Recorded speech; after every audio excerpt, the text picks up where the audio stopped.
But thank you so much for joining us, and we're really excited to be able to do this talk today. I'm Andrew Melk from Platform.sh. I'm joined by some colleagues from our team. So we've got Jerome, we've got Leah, we've also got Antonella from Nestle, and we've got Oriol, who's also from Nestle. Without a slide, I will then try and tell a little story about marginal reduction versus major reduction. And imagine it this way. You've got petrol-powered cars, and you're thinking about how can I reduce the amount of carbon footprint that I'm actually using. One option might be, for example, to use an electric car. And that's great in its way. You're going to reduce maybe as much as 12% over time. That's because electric cars obviously have a lot of embedded costs and a lot of embedded emissions in terms of actually producing those. However, imagine that instead of buying an electric car, you buy an electric bike, an e-bike. Now, that is going to give you a mind-blowing 95% reduction from your petrol car. So we're not trying to draw any kind of specific parallels here, but we're just thinking about how is it when, for example, we're thinking about reducing the amount of carbon emissions that a website produces. What can we do there? One option is there are certain ideas around optimizing code. Maybe there are other ideas about optimizing your practice in terms of actually how you actually make those websites. That might even be the way you actually work together as a team. So whether you're actually coming together for your stand-ups, for your scrums, that kind of thing. But on the other hand, if we think about another kind of optimization that you can also do with code, it would be to say, how about we take projects that are running in a region that uses quite relatively dirty a relatively dirty fuel mix. So let's say, for example, coal, maybe they're using gas-powered fire stations, that kind of thing, and move that to somewhere that's got a much cleaner fuel mix. And I am all the time very carefully ignoring what is going on down there, because everyone is working like crazy for this. But unfortunately, I've just got to keep going and pretending that that stuff isn't happening. Yeah, so anyway, imagine this, right? Instead, imagine you've got, as we said, we've got the petrol car, we've got the electric car, we've got the e-bike. Look at that massive reduction, 95%. And so we're saying, how about, you know, in a similar kind of metaphor, how could you say, how can you move from a petrol car to an e-bike? But metaphorically, with the way that we are, so in this particular case, the way that we're saying that is what you do there is you move from a place that has high carbon emissions in terms of the energy mix to a place with low carbon emissions. And the example that we've got here, more than 80% reduction, is taking websites that are in Ireland and moving those to Sweden, or also, for example, Germany to Sweden. So I'm the guy that's just doing the high concept beginning of this, because we're now going to go back and take this step by step and explain how we came to this particular conclusion. And for that, I'd love to move across to my colleague Leah, who is now going to give us some more. Oh, right, yeah, sorry, there's one thing that I do have to remember, and I'm so glad we can show the slide here.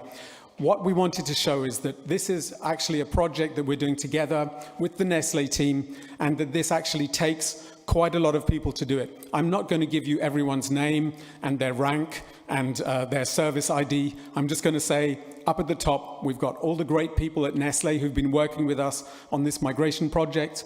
And down at the bottom, we've got the team from Platform.sh as well. And that's a team that encompasses all sorts of different disciplines within the company as well. So we've got sales, we've got the product team, we've got our customer success team, and of course, we've also got legal and strategy. So that's actually taking a really holistic view. And on that note, I'd like to pass over to Leah. Thank you. Hello, everyone. My name is Leah Goldfarb. I'm Platform.sh's Environmental Impact Officer, and this is my first DrupalCon.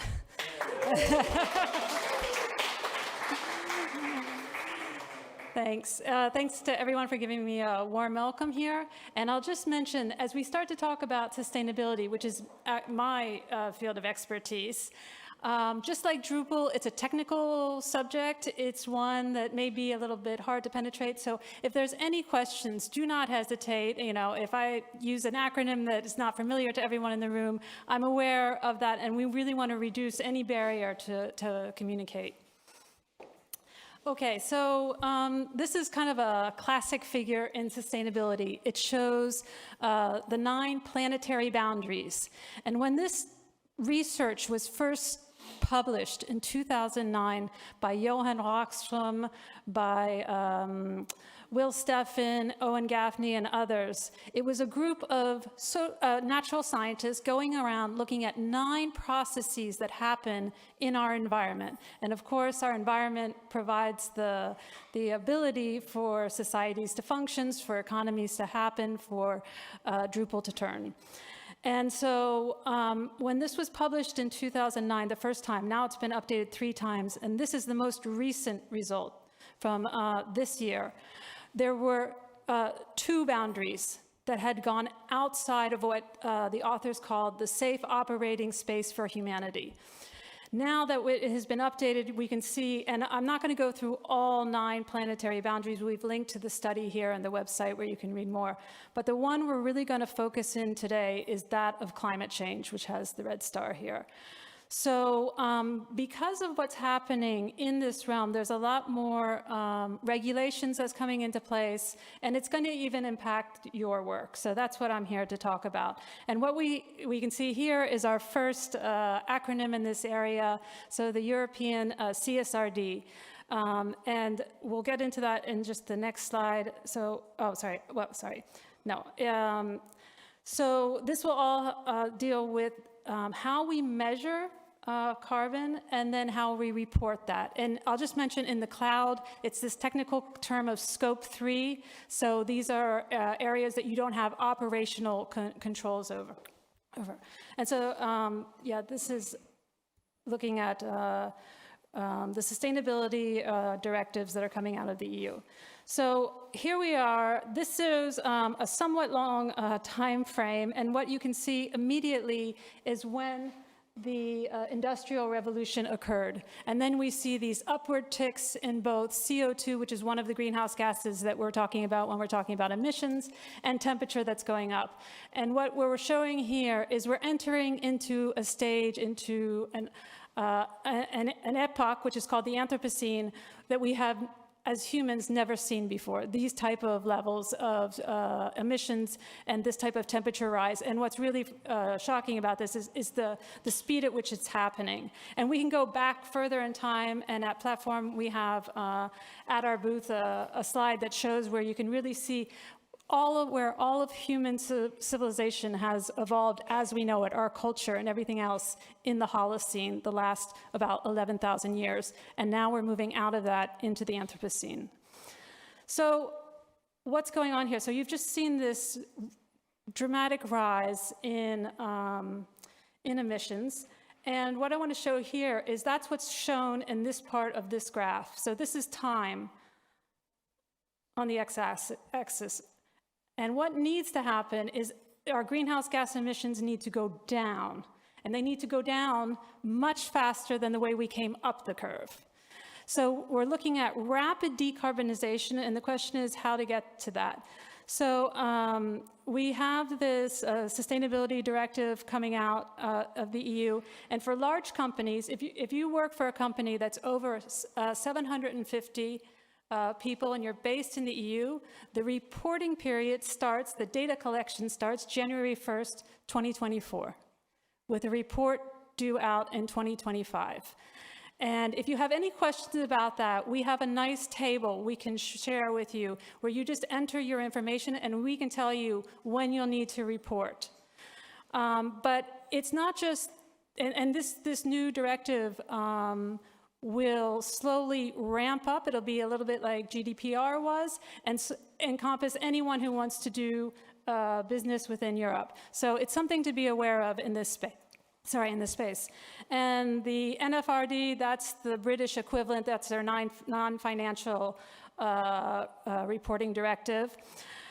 And then what we're seeing is, people are aligning internationally to say we need to start reporting our emissions and we need to disclose them. We have the SEC, Security and Exchange Commission out of the US saying that, and now we have a new California law that has just been passed.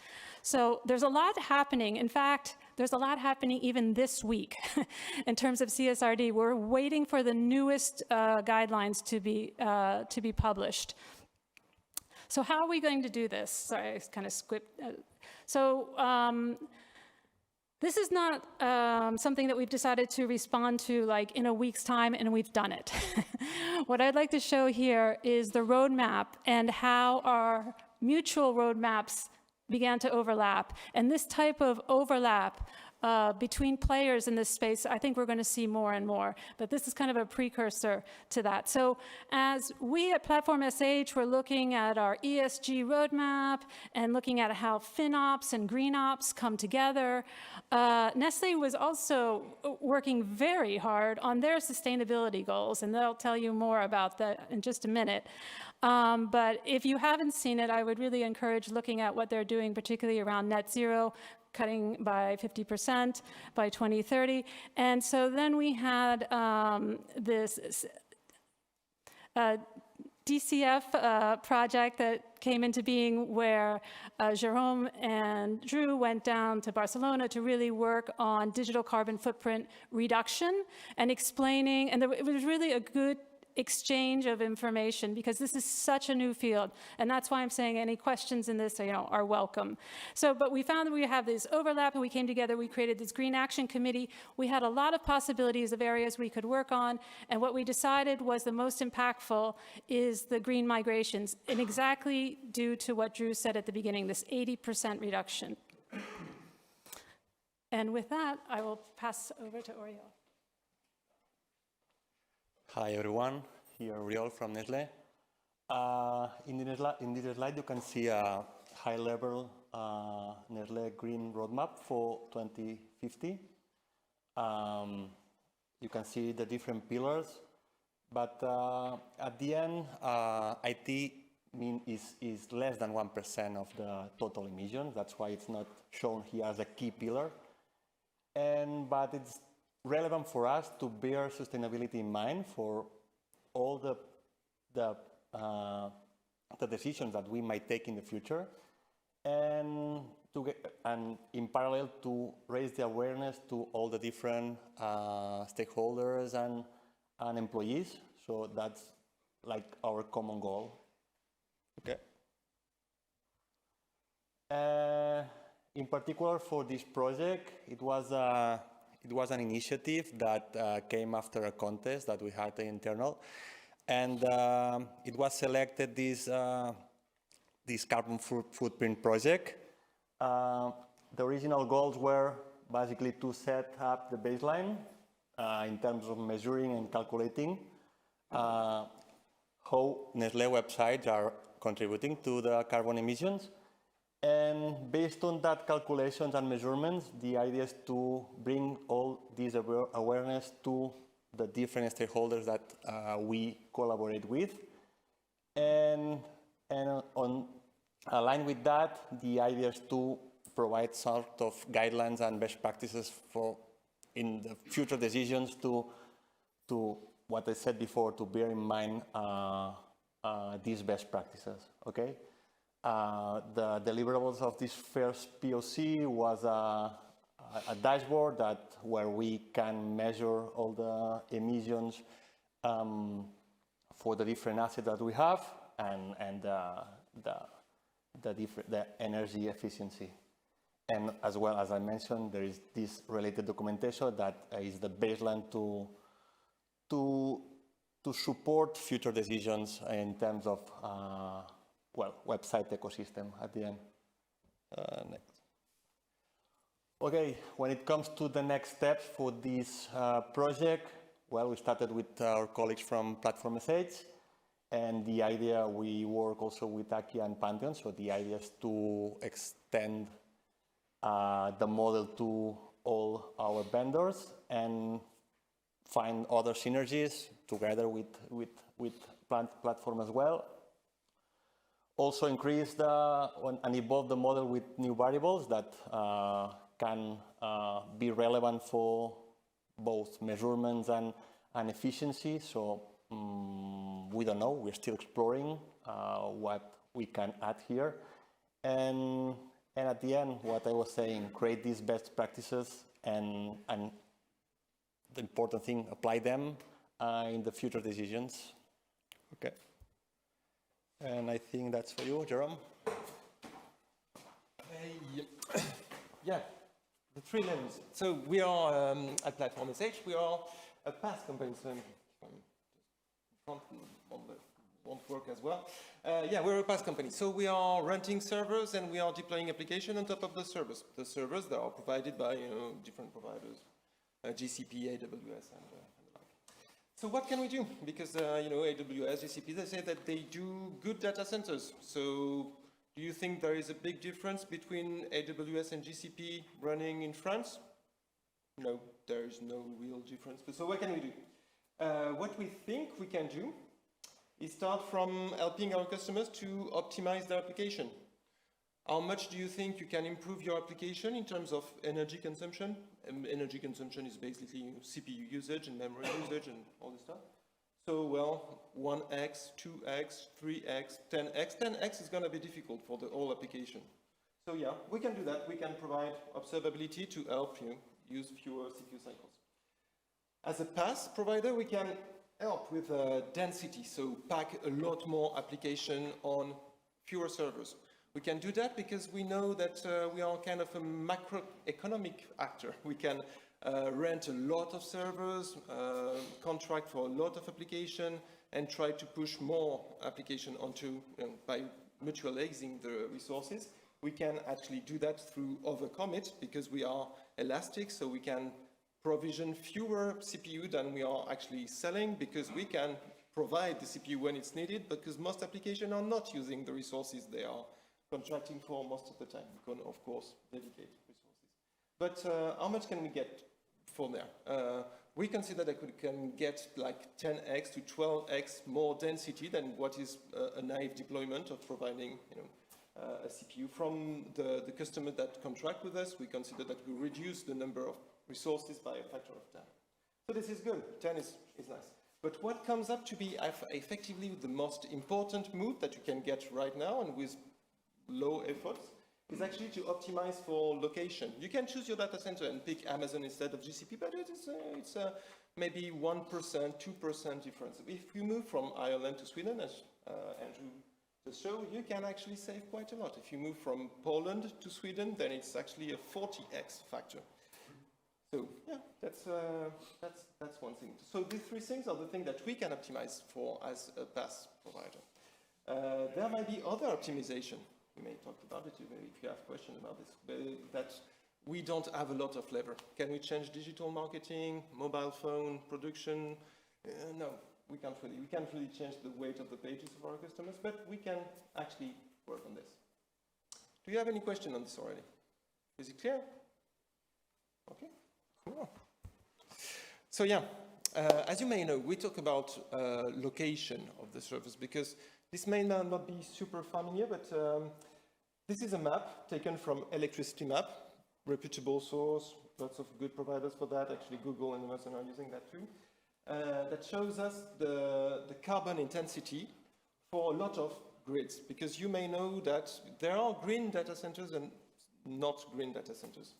The reality of that is that most providers at GCP and AWS are buying renewable energy so that their total impact is lessened, should we say, because they receive credits to offset their emissions. But the data centers really in every part of the world are actually plugged to the same grid, energy grids, as everybody else. So there is no real green data centers except some that have solar panels in the middle of the desert. But most of the time, data centers are just in urban settings and not in the middle of the desert or out to a dam or, a windmill field. So yeah, the reason that some grids are different, of course, is In France, it's nuclear, is providing carbon-free energy. Sweden is pretty much the same, plus hydro, plus windmills. The same hydro in Brazil, hydro in Canada. You can see that there aren't a lot of green options in the US or in Australia. Actually, in the bottom, in the south, there are now some good options. So there are opportunities in some regions. For instance, let's see one of the opportunities that we found with Nestle, trying to simulate for many projects, the impact of trying to move websites that were previously hosted in Germany and in Ireland, moving them to Sweden. Why Sweden? Because it's close enough for the European sector. As Drupal users, you know that most of your traffic is handled by the CDN most of the time, so where the origin is not that important for 90% of the traffic, or even more if your CDN is actually efficient. And well, not move to France, because at the time, France was not as good. It was 70 or something like that, so still below 100 grams per megawatt hour of electricity produced. But still, Sweden was better. And I think Leah will get into the details of how much is saved from that, but you can see that it's a pretty significant figure of 15x, 20x improvement. So for the same amount of electricity consumed by the website, by the function of the application, we get 20% to 20x less carbon emissions. Is it clear on that carbon intensity? Then we get to the second thing. What do we do for our job at Platform? Is to optimize deployment. What we do is we replace the previous setup of running 10 servers at 10%, which is the general reality that we see, and replace that with one server running at 100%. This is not what we do. We don't do the micro thing. We do it at scale, so we operate tens of thousands of servers. We replace them with thousands, and so the economy that we get there is on the energy consumed, because there is a base metabolism for servers that we can avoid by running them ultra. But there is also the fact that we don't need to produce the 10 servers. We only need one. So embodied emissions are much lower considering that. So what we consider, the stat that we get from 12x is based off our customers' migration and a study that we done with our carbon auditor using other sources and more naive deployment on VMs. It's very difficult for us to get information to compare us to the wild Kubernetes setup that we can find in the wild, or other services that are not very transparent about their density or overcommit levels. Do you have a question on this? Maybe. Is it clear? Saving on embodied emissions. So I think, Oriol, this one is for you. Okay, when it comes to the application itself, well, as Jerome mentioned, at the end, we all know that 90 plus is served by the CDN. But there are things that can be done at application level to ensure that at least are efficient. No? Here from Nestle, we have an ecosystem of 1,300 sites, and we are basically we try to ensure the reusability. Okay, so what we have is we maintain a Drupal distribution that is used by a big chunk of this ecosystem. And with this distribution, what we try is to make it efficient so that different agencies can take it as a baseline and also as a guideline on how it should be built, the application on the top of it. So, and for sure, it's trying to be more efficient when it comes to database optimization, and also reducing the execution time and all this stuff that, and also we know we have all the different layers, all the different caching layers, and the idea is to take the best advantage from all these layers, and basically that. Okay, next. It's for you. Thanks again. Yeah. So some features we've been working on and delivering recently on the optimization thing is we provide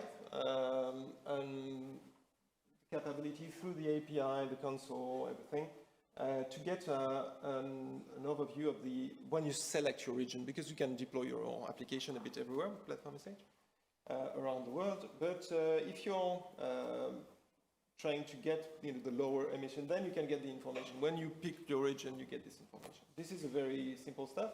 And then, hopefully, we will be able to deliver a tool that allows you to migrate your project from one region to the other without our intervention.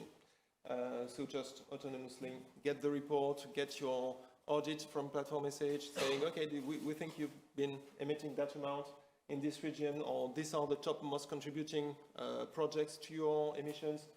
You could use the migration tool to migrate from this place to the other. Other thing is called something we released recently called Pause Environment. It's just a way to have all your preview environments, so development, staging, whatever, on project, feature branch that get deployed, because this is a feature we have, that can be put to sleep or paused if they are not receiving any requests for a while, they just shut down. Of course, we never shut down the production environment without you, even if there is no request for it. We are gentle with you on that. But the other, that's fine. The next step will be sleepy environment, so more short-lived. So if it doesn't receive anything for a few seconds, we can make it sleep and reactivate it if a request comes in. But this still requires a little bit more work. Yeah, one interesting thing. This is the result of our own carbon audit, not specific to Nestle, but just the wide thing. So we have servers all around the world, so we have different carbon intensity, but the general distribution of our impact is the left-hand side is compute. I don't know if you can read it from the pack. So this part is compute, so CPU consumption mostly, and RAM included in that. Transfer cost, so network. CDN is on top, it's a bit special there. And storage. You can see that the network part is actually kind of low. So there are different models, but this is quite important. CDN and transfer, they are not quite as important as compute and storage for us. Which means that if you can observe a website from the outside, measuring the weight of the pages, then you don't get any information that allows you to predict your footprint. This is an important part of it. There are different models, and it's extremely complex to model the network part. You can actually plug something onto your computer and see how a given CPU consumes in terms of electricity. Even some CPUs from Intel have direct reporting of the electricity they consume at any given time. For the Macs, that's the same. You can't generally access that information on AWS and GCP because they got this information from the CPU itself. But you can have models. There are spec sheets for that, so that's easy enough. Transfer from the server to the terminal, there are so many variables that it gets difficult. The most contributing part may be the last mile, whether you receive something from Wi-Fi, wired, 5G, 4G, the distance. It's complicated. But the thing we have now is a good model that we've been working on from the ADEME and Free, a provider in France. So we expect it to be the most representative of the most trustworthy. But that's something that is important regarding the location of the server. It means that wherever it is, actually the transfer part is not going to be extremely significant because the backbone between countries are not very important in terms of emissions, very commoditized. Same for CDN. The CDN, the model that we use for there is a financial one. We could not get enough information from the CDN to actually give us a good modeling such as the transfer, so it's maybe a fallback, but so we try to get for this information, let me be clear that it's not a model that we've been doing ourselves. We've been providing information, detailed billing information, and all the observability thing that we could get to an external editor, which we have been working with this company for 3 years, called Greenly. helping us to improve year over year and redo the simulation from the past year, given the progress we do on the understanding of the data, because it's not that easy all the time. And so we can compare results year over year. So measuring is something that was not easy to do. Do you have any question on this one? Okay, so a small discussion about the models and the way, if you want to start measuring, what can you use? Well, the first thing you can try, which is currently what is on the Drupal.org website, is use the website carbon calculator. I will tell you that right away, it sucks, because it's trying to measure things from the outside, like what is the average wage, the page weight. It uses a general worldwide average for carbon intensity, and we have seen that it can vary from 1 to 40 easily. So yeah, I would not recommend that. Try to estimate things from your Alexa ranking and the general weight of the pages. No, not super good. You can ask AWS or GCP what is your carbon footprint. Google is quite good. AWS, for us, the carbon footprint is always declining, even if we are provisioning a lot more year over year of VMs. So I would not, unfortunately, recommend it, but it's called market-based, so they take into consideration, in the number they give you, the PPA, so the power purchase agreement that they signed. And so you don't have a real estimation, and they will never give you the electricity usage, so that you could calculate your carbon emissions. Because that will open for reverse engineering of their serverless, how do they deploy that, what is their overcommit level. Everybody will be very interested to have it, but they don't provide it. But they provide some interesting, if you are into all the GCP and AWS services, you can have per service, per region information, so not useless, but be wary that GCP is better than AWS. Azure, our auditor is not very fond of it. One thing that is very interesting is cloud carbon footprint, open source model, crowdsourced, lots of verification, very interesting. The data are a little bit behind. They don't have a good source for carbon intensity and such, but still they do good work. They don't do what we call the scope 1 and 2. So in terms of carbon accounting, so it means that your very specific emission, your usage for the company are not accounted for. Scope 3 are the emissions you have no control over, so the emissions of your contractors, so of your providers and contractors. So this is just estimating that. What we get to with the GHG, so greenhouse gas protocol, with an auditor that is certified for this kind of certification, is a much more exhaustive kind of auditing. Hopefully, and it's not always easy, they will get at least the quality of this, so you can try to benchmark the methodology using that. That will be our recommendation. There are many other details that we get into, like CDN is very difficult to estimate. Maybe just one point, and obviously we're sharing this because we think this is a good point to start a discussion about how Drupal as well can move forward from website carbon calculators to more sophisticated modeling, which is available and which can also be found, as Jerome said, like also on freely available open source sites and so on. And I think this way.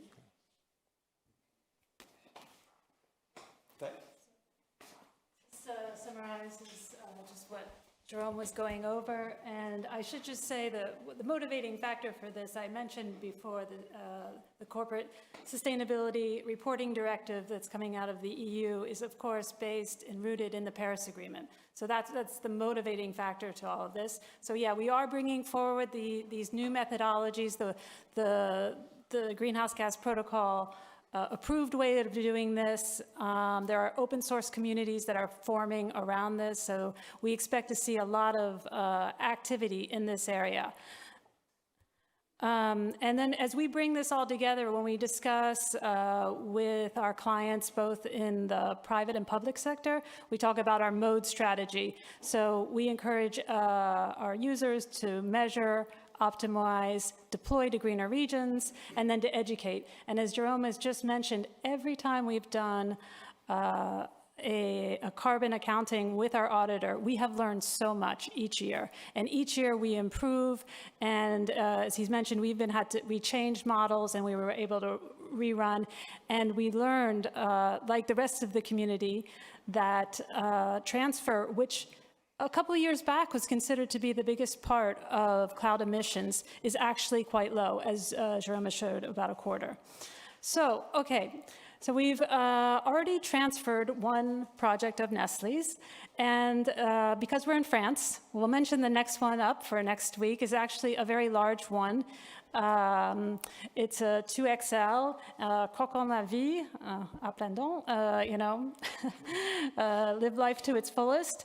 And with that, what we're showing here is the electricity. And so we're talking about a project that's running over 1 megawatt, 1.8 watts.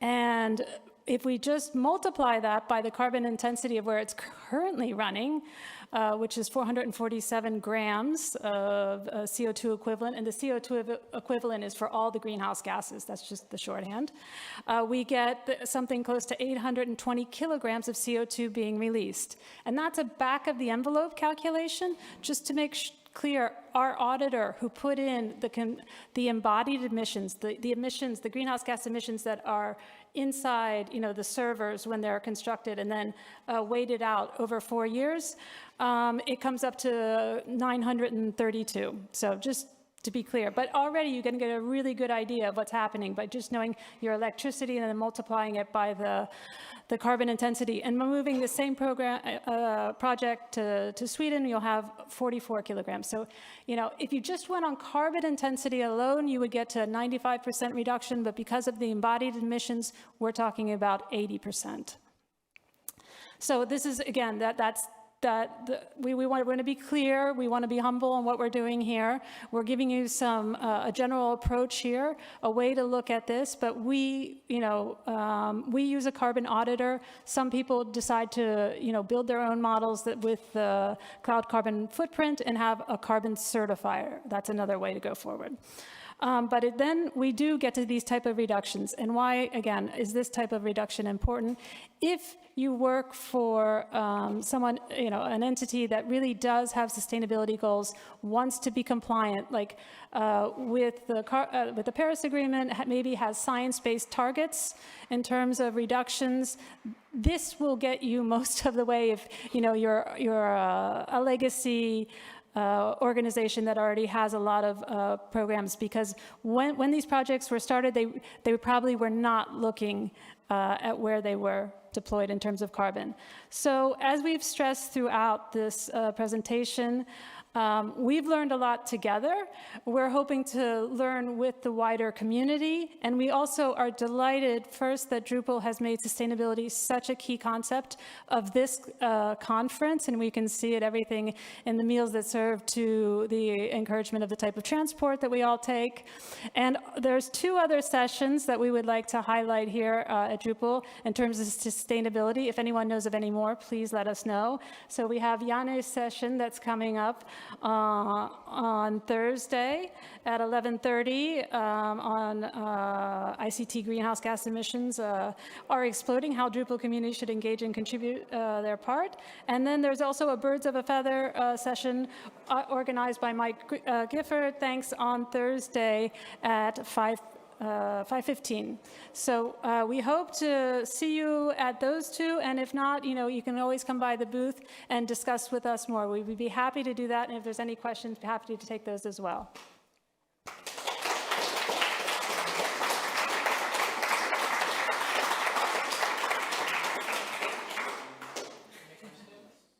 So the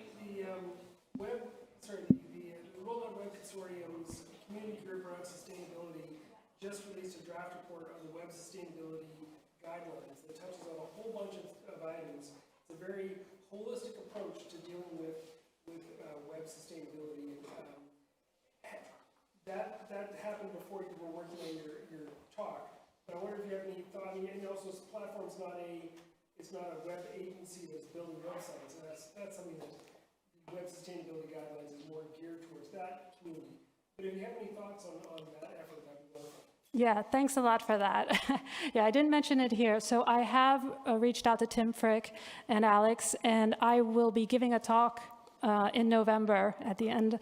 I think it's the last, is it the last Wednesday of the month? It's the Wednesday or Thursday of the month where they have their calls, and just to talk about CSRD and also about moving away from the website carbon calculator to greenhouse gas protocol certified approaches. So both of those. Yeah, so yeah, we're in discussion.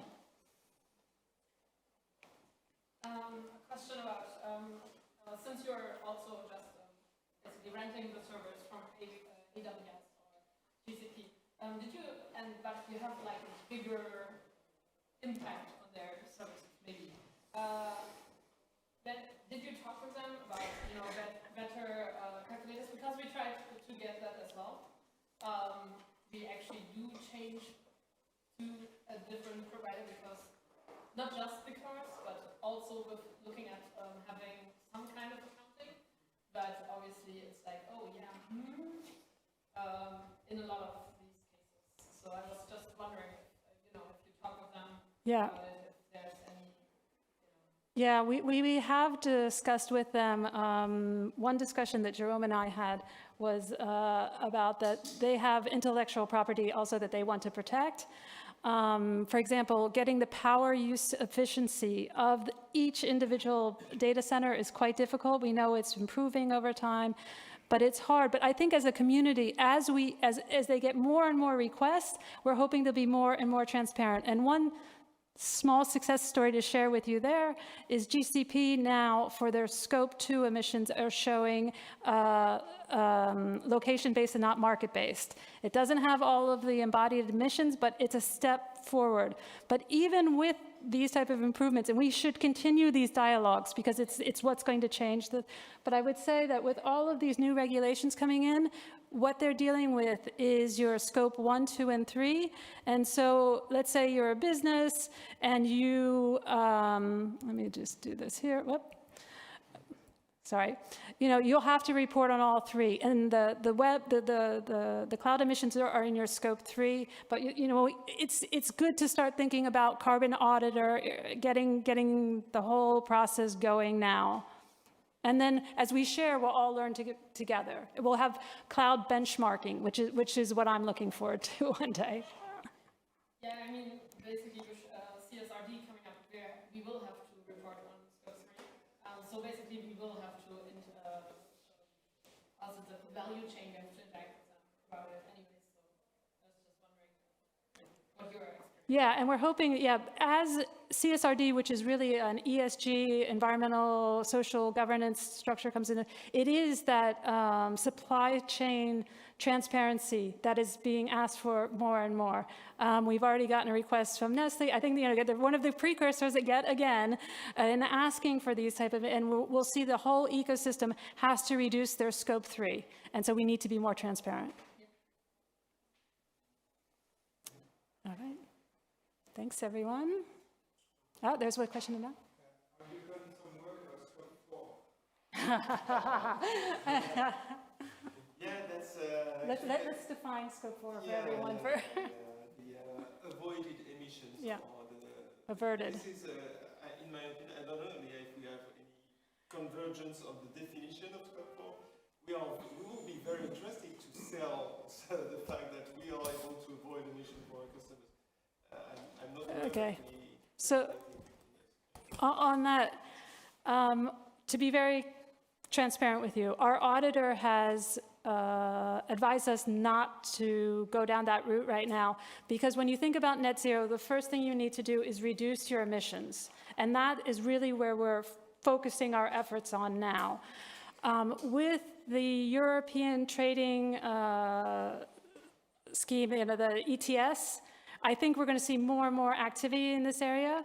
But my guess, and you can tell me if I'm wrong about this, is in order to be eligible for that and really have scope 4 very strong reporting on that, we would need to report to the CDP, which is the Carbon Disclosure Project.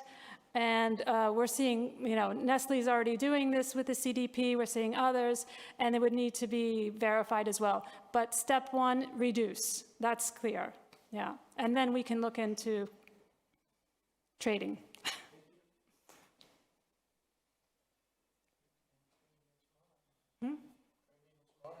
Okay, well, if there's no more questions, don't hesitate. Okay.